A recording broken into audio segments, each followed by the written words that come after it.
This episode of the Fairway to Retail Success is brought to you by AGM vendor partner T-Commerce, the online retail solution for golf facilities. Give your members 24/7 shopping with no inventory risk. Visit tcommerce.shop to learn more. Now, back to today's episode. Hello, everyone, and welcome back to the Fairway to Retail Success and AGM podcast. I'm your host, Justine Cook, the AGM's Director of Membership and Education. Today, I'm joined by Michelle Kempe, Vice President of Retail for Escalante Golf. Michelle has been in the industry for 25 years, with experience spanning high-end private clubs, luxury resorts, and multi-club ownership and management groups. A proud graduate of Methodist University and a Class A PGA professional since 2003, Michelle has built her career around elevating retail programs and shaping impactful buying strategies. Since joining Escalante Golf in 2020, she's been leading retail initiatives across their impressive portfolio of clubs. In this episode, we're going to be diving into the buyer's playbook for the biggest golf event of the year, the PGA Merchandise Show, taking place in January in Orlando, Florida, as we also enjoy making the trip to Florida in January. Can't believe it's coming up here, and we'll talk a little bit about Michelle's journey in golf and her career, and then we'll really dive into the PGA show, what separates a buyer from being prepared from one who maybe isn't, key steps to take even before you step onto that show floor, and prioritizing vendors and trends and make the most of that week that seems both like a super long week, but also seems to fly by at the same time. It's hard to fit everything in, and I feel like every year more and more gets added to the calendar. So very excited to talk about all of that with Michelle and maybe some tips for first-time buyers who may be heading to Orlando for the first time in 2026. Michelle, thank you so much for being here. Thanks, Justine. Excited to be here. Thanks for having me. Wonderful. Thank you. I know I touched a little bit on your background, but can you walk us a little bit more through your career journey in golf? How did you get started and what really led you to your current role? Yeah, no, absolutely. I think so. Once I graduated Methodist was a unique program. They were one of five professional golf management programs at the time when I went to school. And as a female, they really encouraged you to take one of two paths, and that was either to teach or to merchandise. And where teaching scared the absolute crap out of me. I was not comfortable molding future gamers. I loved the idea of shopping and shirt folding and merchandising and the pretty side of golf. And growing up as a golfer, I wore the Cutter and Buck yellow down to your knees, 100% cotton t-shirt that you had to, tuck in all six different ways to Sunday. And I love the evolution of apparel that I saw from having to wear men's apparel to play golf and now getting all of these choices of women's apparel. It just fascinated me. I did all of my internships at Methodist around that. Interned at Pinehurst, interned at Pine Needles for the Women's Open, interned at Pinehurst, helping them with '05 pre-championship, US Open merchandise and in that area. And then my final internship was up in New Jersey. And that's where my career started, was really up in the Northeast, working for a gentleman by the name of Brick Lecker, and he owned the shop. It's a really difficult gentleman to work for, but you cut your teeth in the Northeast and everybody wants it yesterday. And it's baptism by fire. And so I think learned a lot from him, and he's an incredible businessman, very business minded, and was able to take on the assistance role, but then get used to merchandising everything very high end. And he trained us from a very young age to learn what the members want and then buy based on member needs, but also run it as if it was your business, and very incredible problem solving situations that you're brought up in as a really young golf pro. From there, got the opportunity to move back down south, which is a little bit more my comfort zone. I moved to the Landings Club down in Savannah, and they had four golf shops at the time, and really got to cut my teeth on pure like buying opportunities and merchandising and making sure each one of those shops had their own unique identity and rotating brands and getting to know the membership there. And that was a really fun experience. So spent 3 years there, and then got the opportunity to go back to Pinehurst and take over the merchandise manager role for Pinehurst and all of their the buying opportunity for and merchandising opportunity for the main clubhouse. So I got there in '08. We were there for the US Amateur, and then responsible for all of the got to develop the US Open logos for the 2014 Cool. US Opens. So really cool opportunity and a really cool experience. And I met my mentor there, Stephen Cryan, and he was the one that really catapulted my career, I would say, and still is my family to this day. From there, I got to keep going south and moved down to Myrtle Beach and met two gentlemen by the name of Scott Justman and Bob Moragas, and they were in the process of combining both ownership groups in Myrtle Beach and taking them under one umbrella. And they formed National Golf Management down in Myrtle Beach, and combined totality in courses was 22.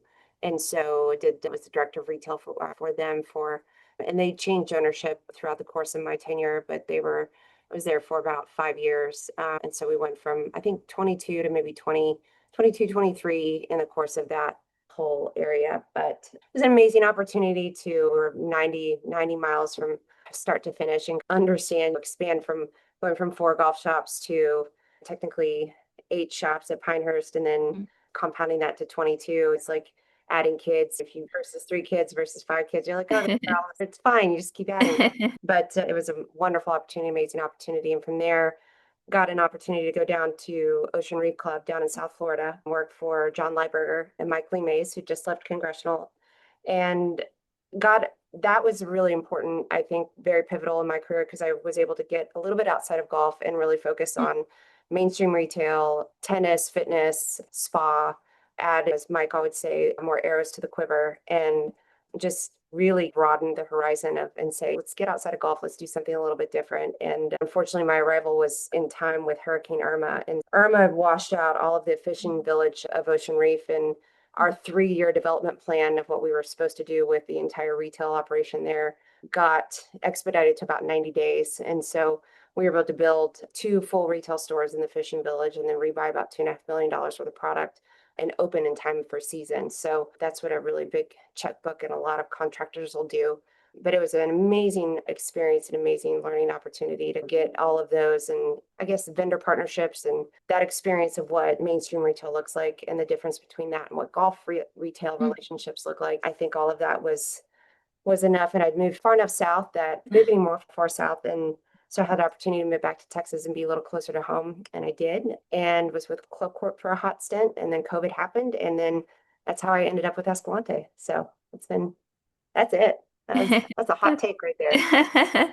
That's incredible. I love how you quite literally just kept going south, and Ocean Yep. Reef was quite literally as south as you could go. That's amazing. And you certainly hit all the major spots along the way there from Thank you. Pinehurst and Ocean Reef. So Yeah. incredible, incredible. Yeah. Thanks, Thank guys. you for sharing all that. You've For sure. done such amazing things and been at amazing places. And I'm sure you've spent a lot of Januaries going down to Orlando for the PGA show. Yes.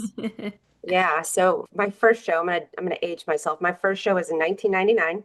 Wow. My best friend and I would take our car. We got to go down as Methodist Oh, college at the sure. time, Uh-huh. go down as students Right. and quote help with the booth, show our face, go on job interviews. Mhm. That's what we were supposed to do. And then for our internships, and then she and I would scoot over to Disney and peace out and go run over. A little bit different now. 26 years later, there's no time for that. But I think and also the show has changed so much. 99, when we were there were these massive booths and they were all 2-story. And I would say they were about the same I was seeing the show go from these massive vendors Mhm. and floor to floor or wall to wall, where there were huge amounts of vendors, down to where it was just no vendors pre-COVID and that not post-pandemic, but post-recession years where there were a lot of fewer vendors. And then it seems like last year was back to its thriving Mhm. kind of mentality again, but in a different way. It's really been interesting to see it ebb and flow Right. from that stage for sure. So Definitely. I yeah, liked how you mentioned going as a student because I love seeing when you can tell when there's like students and interns there, they just yeah, have this excitement about them, which just it rubs off on everyone. I feel like yeah. is seeing those really young people and maybe it's their first show or Oh gosh, maybe yeah. maybe they just got a job and they're meeting their new boss or they're interviewing. I think that's a really special time Oh and yeah. so cool. I know Natalie and I talk about it all the time where, she went on her first interview at the show. I went on my first interview at the Aw, show. uh-huh. And I'll never forget it. Like Sure. I met in the Bobby Jones booth and we looked at the line and I can still remember I picked out this and this. And I think it's one of those pivotal moments where if it goes really well, you'll always remember it. If it Right. goes really bad, you'll probably always remember it. Absolutely, absolutely. So it's a busy week for everyone when we're Mhm. there in Orlando. There's so much going on. But I like to think in our business, we're thinking about and preparing for it weeks and maybe months in advance. I know I am for Mhm. my role with our AGM programs. But what things do you think buyers should take before they even get to Orlando? Whether it's looking at their reports, budgets, scheduling appointments, what important things should they be doing before they've booked their airline ticket to Orlando? Now, what do they do? Yeah, that's a great question. I think for us specifically, we always go in with information. The show can be, as we just said, it can be really overwhelming. There are a ton, as of late, there are a ton of new vendors there. So I would always look at what you're wanting to spend with new vendors and what you're wanting to spend and carve out with your budget of what you're wanting to do with your original or what your preferred or approved vendor list looks like. And 9 times out of 10, a poor buying decision can be made if I walk in with none of those intentions. It's like going into the grocery store hungry, right? And if I Sure, go in sure, hungry, I'm probably going to make really bad buying choices sure. and come out with a lot of stuff that I didn't really want. But Right. if I come in with a list and know I have to meet with these vendors and also go in with here are all of my sell-through reports. Here's my facts. We use the term fact over feeling a lot in our meetings and in our vendor relationship meetings. We usually go in and I have amazing human on our team that develops vendor scorecards. And so we like Mm, to review those vendor scorecards. And so she'll spend starting now through the end of the year developing those scorecards. We'll review a lot of those business strategies and figure out what those mean. And then, but the point and purpose of the show too is always to see what's new and what's fresh and what's fun and what's out there. And I think it's always a good idea to have an idea, have a budget in mind of what those residual funds are going to look like for mm, set aside for new vendors.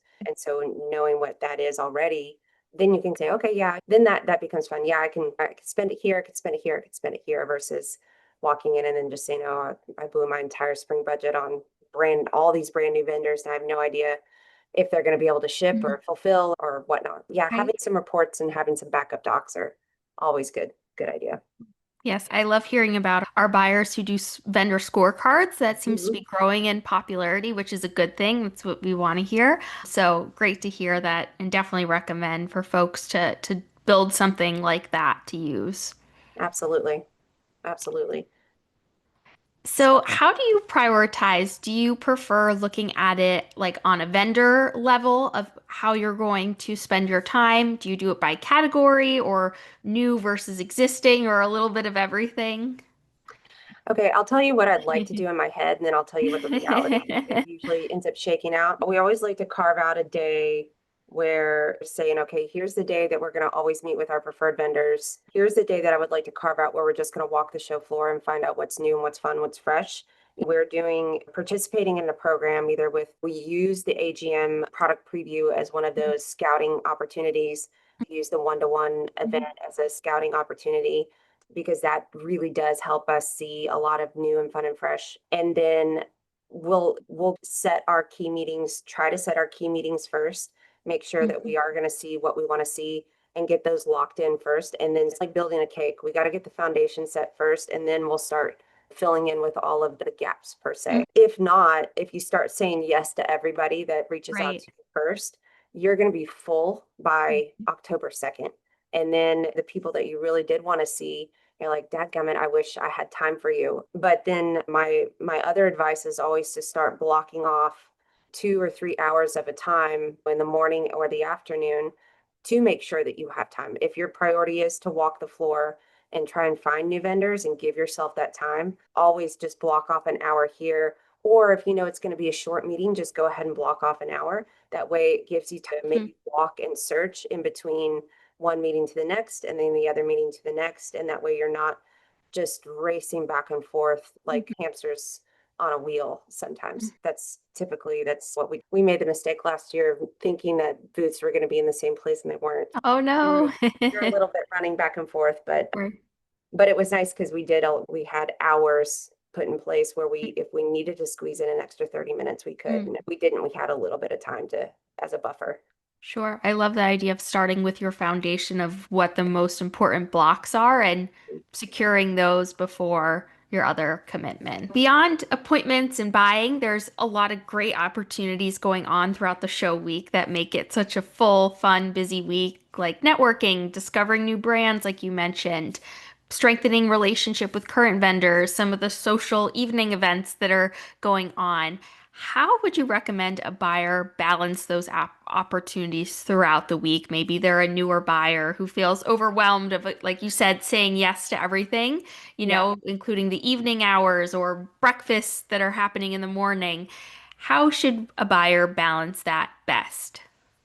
Yeah, I think it depends on your personality. I think everybody knows what their limits are. I think if you are a super social person, I think, and if this is your first show, I think saying yes to everything is a great opportunity to get yourself out there and get you into an avenue to meet someone or to meet everybody. Getting maybe not making sure that you've signed up for if it's a networking breakfast or getting into a lunch that maybe has an education panel or an Mm, education speaker that's also going on at the same time. I felt like there were a lot more of those opportunities this last year where you could actually sit down and then also there was someone else that was presenting or there was another little roundtable discussion that was mm, going on that was really nice because 9 times out of 10 as buyers, if we've got a full schedule, we're running around the floor, we don't have the luxury of really sitting down and participating in a lot of education, especially during show floor days. Those meal opportunities where mm, that you have a captive audience there. Oh, mm. you want coffee? You want Yes. food? Okay, we'll educate you at the same time. How about Yes. that? So I feel those are great times. And then you're sitting around the table with people that you probably don't know. And it's a great Mm, opportunity to say, hey, I'm so, and I work at this club. Where are you? Who are mm, you? What do you do? Because you're all there for the same reason. Same with a lot of the vendor sponsored cocktail events mhm. or dinners. Those are amazing opportunities just to reach out and get to know people. I think and by the time you leave, you should have at least 12 to 14 new best friends. And Yes. you're all in the same industry. And as we all always like to point out, we're not in competition with each other. We should No. just really be building each other up. We're Right. all trying to help each other out. We all have different members, and those members all have somewhat the same needs, and we all have almost all the same issues. So Sure. let's help each other and support each other. We're one big, massive support group. Exactly. That's what we're all about here at the AGM. And I think even if you can only stop by and say hello and you can't stay the whole event, no one I Right. think expects at these during this busy week that you might necessarily be able to stay for the whole lunch or the whole breakfast. If you can just Yeah. stop by, say hello for 15 minutes and move on your way, that is totally a great way to go about it as well, if Yeah. that works for you, I think. Well, and my favorite, I think, again, as a new buyer, if you're able to stop by and do at least sign up for the conference on Tuesday, Mm. meet a few people there. And then my favorite was at least going by the booth at some point during the week, just getting a hug. Because like by Thursday morning or like Thursday afternoon, you're probably going to need it. And Yes. you're seeing a familiar face, and it's like you're going through a little bit of a battle together. And then you can trade some ideas, and whomever else is there, they're Yeah. going through the same thing you are. So you Yeah. get to see everybody at the same point, and it's like oh gosh, this familiar face. Okay, I can sit down, I can put my bag down and take my shoes off for a hot minute and some cool carpet and stretch out my shoulders and Yeah. then regroup and then go on. Yeah. Yeah. And whether that's the AGM booth or whether that's another familiar booth, a safe spot. Yes, yeah. Have a good kind of place to grab water, or we usually have candy at the AGM booth, so come and Yeah. see us, and anyone is welcome if they need to take a seat and take a couple moments. We usually have some water or something to snack on. Do you have any other favorite opportunities that you think folks should take advantage of, whether it's education sessions or certain networking events, or just ways to build better relationships that you think folks should be sure to mark on their show calendar? I definitely do a shameless plug for the AGM conference on Tuesday. Thank you. I think that's an amazing event. I think it checks all those boxes of the education side, the networking side. I think you get the product preview side. And if you haven't been, it's an awesome time to hit all three of those. And second, shameless plug for the one-to-one. I think that's another time to get some it's like a speed dating thing for vendors. It's a little different format and it requires a Mhm. whole nother day. But I think from an education side, the AGM is probably a wonderful opportunity because you get there a day early, you're able to knock it all out. And then it does get you a little bit more of a sneak preview that you can walk through Right. and then say, okay, I like that. I'll go see that next couple days on the show floor. I think the second thing from a prep side is when they do release the website and they're constantly adding brands. Mm-hmm. We look at the website probably several weeks in advance, and then as they update it, we look at it even more, and we're constantly looking and saying, oh, that brand's going to be there, that brand's going to be Hmm. there. And I think Reed does a good job too of saying this brand's going to be on the social media platform, this brand's going to be there, this brand's going to be there. And so it does start to hype up of a lot of what they're going to do and where these brands are going to be. So we start Hmm. making a list of kind of our wish list of, hey, Hmm. we're going to add this category in, or this category Right. is going to be super important for next year. We should probably try and swing by that booth. And we're blessed to have several members on our team always join us every year. And so we do try, we usually always have if not one meeting, one team meeting every morning, but at least several Mhm. team meetings leading up to that week saying, okay, so and so you're going to go see this, so and so is going to see that. And grab all the information, let me know what you think, and then we always reconvene after the show and share notes and who's excited about what. And if they're very strategic meetings that are going to quantify in a bunch of different shops, then we always like to have our big group together. But it is nice to be able to divide and conquer on a lot of that. So if you're able to have pros or assistants with Mhm. you and you want to give them special jobs of go Mhm. find your member guest gift or go Yes. find a new fun golf accessory, then that gives them some ownership and some autonomy too to bring it back with them and say, yeah, I found this at the show. Isn't this really cool? I think that's another great added value of the show Mhm. that really gets people excited. Yeah, great learning experience. I love how you mentioned dividing and conquering because that was going to be my next question. I think that's a great Yeah. way to let folks go out and explore and see how they interpret things, which might be a Mhm. little bit scary, but then see what they might come back with because the show is so big, no one person can really see everything Right. in that week. You really just can't. So I Yeah. love that approach, and you're then reconvening back together and sending them like, oh, look for your tea gift. Oh, we need this. We're looking for this weird little thing that we don't have. So I think that's great. I think probably some of the first appointments I attended on my own as a young buyer was at the show because you had to divide and conquer. Everyone was Right. busy being pulled in a million directions. So I think that's a good place to do it. Yeah. I think we use the analogy of, we have 25 properties now, so it is like having 25 children. Aw. And Natalie and I always use the example of, okay, we're going to go buy all of the ingredients to bake the best vanilla cake that we can, because I think everybody's going to love vanilla cake. So what I need y'all as our team to go do is then you guys get the ingredients to decorate that cake that's going to be perfect for each one of your Mm, clubs, right? I love We it. don't have the ability to do that to the best of what Right. y'all can. We could probably do it, but it's going to be pretty generic because just from the time and the landscape of everything, being able to incentivize everybody and say, okay, you guys go do what's going to be best for Sonoma, and you guys go do what's going to be best for our golf club of Houston and our other regionality properties, then based on what their season is and what just their Mhm. membership wants. Now we're starting to cook with gas. I Mhm. use a lot of food analogies because I love to eat. That's where the show becomes so invaluable for us because it's all contained. Let our team go out and just go. And Nat and I know that we can get what we need to get done and get done for our peripheral clubs and get that done with intentionality. And then I know our team is out there just killing it, finding exactly what they need for all of their different member guests and their tournament needs. And there's no way that just the two of us, could just be there Sure, knocking all of that out at the same time. sure. That's where that format just becomes invaluable. And then they love it. And they were Right. like, yep, found it at the show, got it knocked out. You don't have to worry about it. And I'm not knocking down your door 6 months from now saying, oh, Michelle, I need something for my member guests. I'm like, I Right. got nothing. You saw what I saw. So yeah, it's huge. It saves us so much time and effort. Amazing, amazing. So, are there any pitfalls that you have maybe seen or experienced buyers fall into the PGA show and how to avoid them, whether it's helping things not fall through the cracks of staying organized, any kind of pitfalls for maybe a first-time attendee? Yeah, I would say I think it's really easy to get overwhelmed, and it's easy to get overwhelmed with the bright and shiny. I Mm, think there are a lot of new brands out there, and although it's really enticing to be on the cutting edge, Mm. I think it's been my experience that the safe play is to maybe play with one or two of them and make sure you're not devoting 90% of your open to buy with all of this cutting edge because you never know what's going to be able to be delivered, especially Right. in this day and age. And we just have noticed there's with all of these new brands out there, and there's so many of them. And then two, I think it's again being from an organizational standpoint, figuring out your best way to organize. For me, I'm a very visual person, so I can't remember, usually can't remember what I did yesterday. So if I don't take a picture of it, like a Mm. picture of all the booths or what we Mm. did, then I really won't remember Dory from Finding Nemo. It's that bad.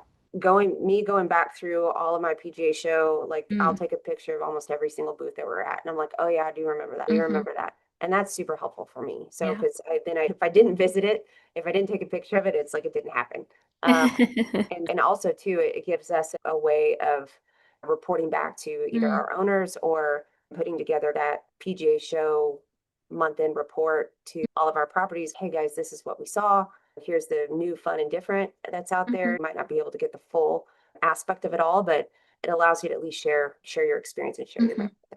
That's I think that's great. And I think generally speaking, merchandisers and buyers are typically very visual folks just by the nature of what they do. So I think taking pictures is such a quick, easy way to remember it without having to like type out notes necessarily. Just snap a picture and you'll be on your way. Yeah, and then it's there, you're not losing it. Yes, yes. So once the busy week in Orlando wraps up and the buyers make their way back to their shops and to their teams, how do you recommend that someone might share show takeaways with their staff who maybe stayed behind and kept the shop open, or maybe their leadership, maybe they are going to be sharing with their CEO or COO what they saw, what they learned. How do they translate that into kind of take home things? Yeah, no, that's a great call. I think from an education standpoint, if your company's paying for you, obviously to go to the show, they're making an investment, and that's how I've always looked at it. They're making an Mhm. investment in you, to educate yourself and to make sure that you're bettering yourself for on behalf of them, and you're also Mhm. a representation of them. I think it's important as we go through a lot of these different seminars and these different opportunities, whether it's through the PGA magazine or through its AGM. I always ask our team to come up with your top three takeaways. It's Mm. so hard when you're just being overloaded with a lot of the information because it's all good. You're like, oh my gosh, this was great. I love this roundtable. I love this topic. I loved this presenter and really hit home with this. And you're overwhelmed by product and you're Mm. overwhelmed by this. But once you get home, easy to say, okay, what were my top three takeaways, especially so when you get done, let's say after the AGM seminar, just take 5 or 10 minutes and say, what was my biggest takeaway? Or what are my three greatest initiatives that I can take out of it or I Mhm. think I can accomplish? Because they're going to give you a lot of information, whether it's on promotions or stuff that we can run, or whether it's e-com, or whether it's visual Mhm. merchandising, or all of the big topics that we can do to try and better your business. And it's okay. I need to find, if my boss came to me tomorrow, I need a 30-second elevator speech. And I'm Mm. saying, yeah, this is what happened, Mhm. right? So go ahead and develop that day, highlight those and go, and because then you don't have to do that when you get home. Mhm. The second thing I like to do is then pick your top three best brands. And it also becomes your elevator speech when everybody that you see and or meet during the show Right. is going to ask you, what'd you find new? What'd you find new? What'd you find this? What did you Yes. like? Pick two or three because then you have an answer and you're like, oh my gosh, did you see so and so? Oh my gosh, did you see this? This is great. And it needs to be authentic. So it obviously needs to be something that you did, but then also that will begin to translate when you get home of those things that are going to be truly resonating to what's going to really impact your business. And then that becomes simple. You're not having to recreate the wheel once you get home. It's just a kind of a regurgitation of what you were saying throughout the show. And so I learned this at AGM, or I learned this at my educational seminar that I took. And then these are the top two things that were really cool that I found at the show. And then that becomes your 30-second or 10-second elevator speech.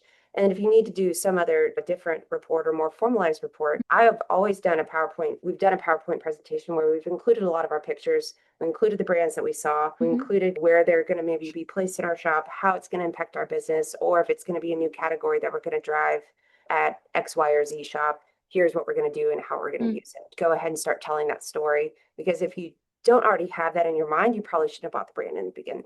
I love that. I love the idea of doing like a PowerPoint recap. There's certainly enough like content and things going on that week that you'll see that you could Yeah.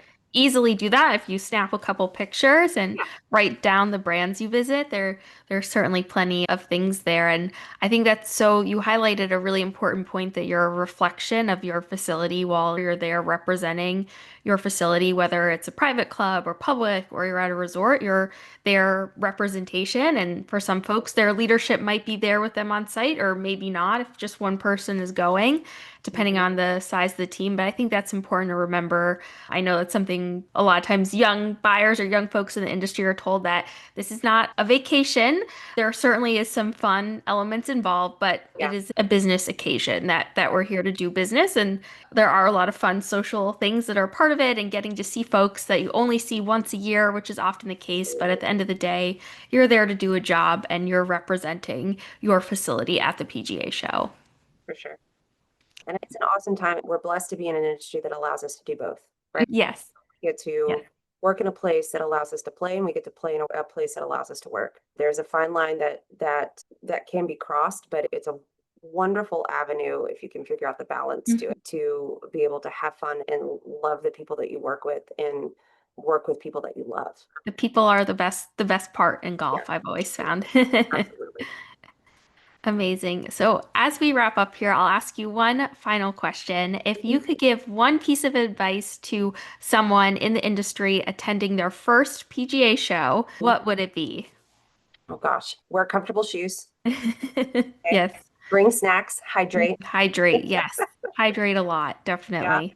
I would say yes. If you get invited to go to breakfast with the PGA president, say yes to that. Don't introduce yourself to everyone, Yeah.